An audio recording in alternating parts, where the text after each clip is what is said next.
The trillion-dollar fashion industry is exploring new ways to reach people in the ever-growing digital space, and some companies think Web3 might be the way to do it.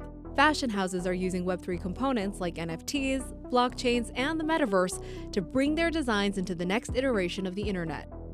Allied Analytics found the global digital clothing market, which encompasses augmented and virtual reality, AI, and blockchains, could skyrocket to nearly $5 billion by 2031. That's compared to about $500 million the digital clothing industry generated in 2021. The blockchain segment was the largest market that year, contributing to a third of the global digital market share. Blockchain technology is expected to maintain its leadership status through 2031.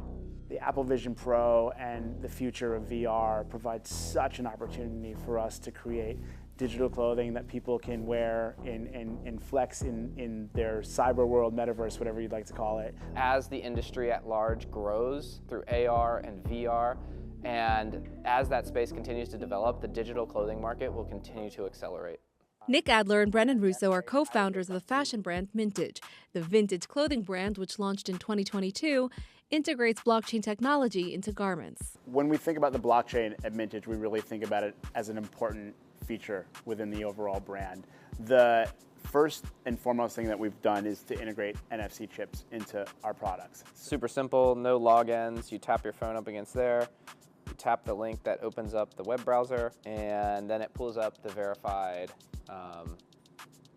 token. And so really blockchain is kind of the backbone.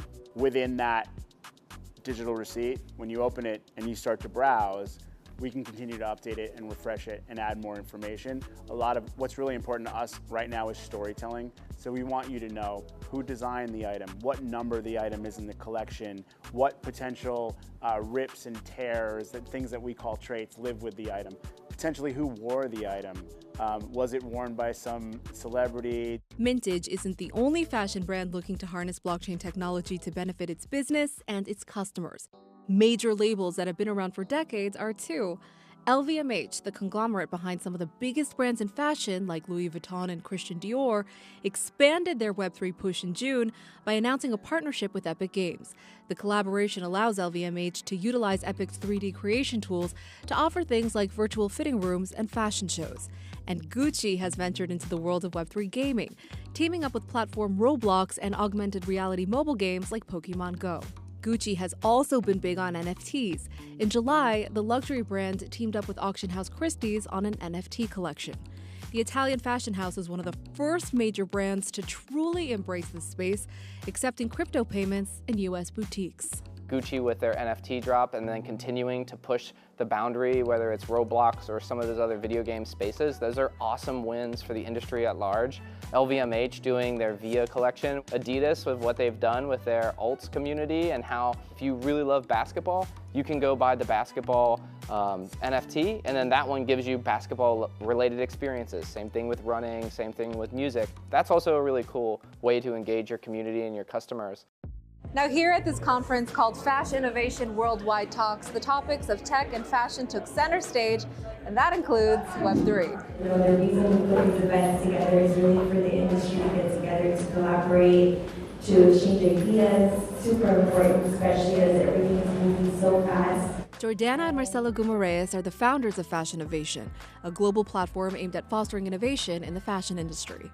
I think Web3 could be a huge asset when it comes to the industry being more sustainable, because then you don't need to have things physically where you're touching them, you're still experiencing fashion, and you can even like create things and you could be a part of that ecosystem without us having to have so much waste at the end with things that don't have to exist. She predicts Web3 will become synonymous with fashion within the next few years, especially with the integration of AI, the technology that was the main focus at this conference. A lot of your panels here today focus on AI. Yeah. So, is that taking away from some of the blockchain, NFT, metaverse, Web3 hype that we heard so much about in 2021 and 2022? I think yes, NFT metaverse specifically. A lot of big brands that we've spoken to, especially even when it was the big hot thing, a lot of them said to us like, I don't really know how I can integrate this into, I don't know if it's going to work. I don't know if I'm going to get new consumers by doing this. With virtual reality, these different experiences, I think it's just going to take time. Kimberly Carney is the CEO of Fashwire, a shopping app marketplace. She says there are more than 500 brands from 50 different countries on her platform, and she's not hearing much from them about Web3. What we're thinking of is we want to try on products through AI. We want the customer to be able to come into the website, come into the app, try it before they buy. We want them to see what it's going to look on them so they have that experience of not only knowing the brand, being able to get feedback, but also they can see it on themselves before they even go to the brand's website. AI right now is absolutely all the rage. Alan Mack says the crypto winter partly drove the fashion industry's rapid shift to AI. But a majority of people we spoke with at this event say Web3 still presents opportunities for fashion, especially as crypto makes a comeback. In real life experiences, I think, are going to be a big thing.